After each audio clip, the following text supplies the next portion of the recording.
This defensive back room, I think, is solved, period, for the future. The last two almost waves. Too much, Tom. It's almost too much. Yes, the last two waves of the guys you brought in out of high school, combined with players like Azareye'h Thomas and Shyheim Brown, and I'm counting Earl Little as part of the veteran core, and Greedy Vance, and Fentrell Cypress. I mean, man, that defensive back room is absolutely loaded. And the three guys that spoke today, 6'2", 6'2", 6'1", the modern defensive backs. Florida State's put an emphasis on that length for some time now. It kind of went unnoticed for a while because we weren't winning games, and for a stretch while the transformation was happening, the secondary wasn't good. So when you were bringing in guys that fit that modern mold of 6'1", 6'2", or longer, and that can really run, and it's crazy how hybrid football has gone since, say, even 15 years ago, where these guys can do it all, come up and play the run game as well. Florida State's done a very good job. That's the one segment group where you've not gone into a season. You may not have had a season where you thought these two would dominate out on the edges, but you've had options. You've had good players go through there, different skill sets. So you've had variety. And I feel like right now they have stockpiled, and that is solving the future because this is a passing game.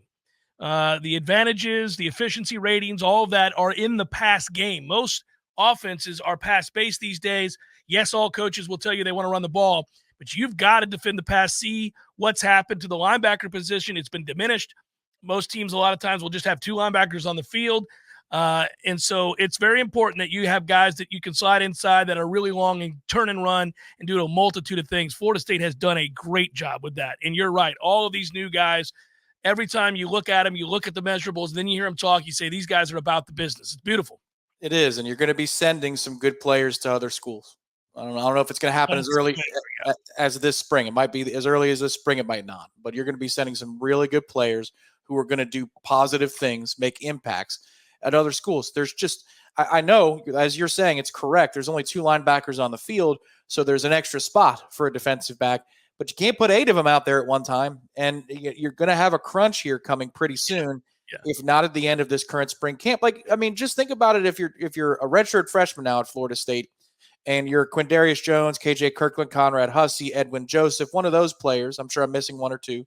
And now here comes Jamari Howard, Charles Lester, and Kai Bates. There are going to be more guys coming along the way in the summer as well. I mean, you've got a real logjam there, and it's not like we lost everybody last year.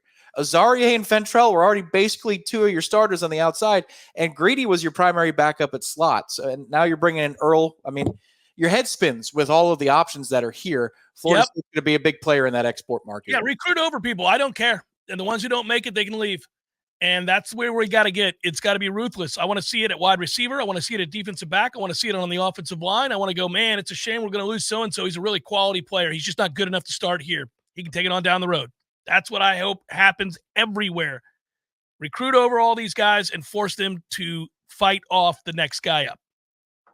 Well, that's what Earl Little is here from Alabama. I mean, you could hear it, and we've referenced this a few times, but Clint Lamb from at the Alabama On 3 site, Bama Online, was very good about that kind of stuff. Well, this kid's going to be a good player. It's just that, it's Alabama, and right now there's a stockpile. Now, I don't know that Clint will be able to do a lot of those interviews the same way 2 and 3 years from now.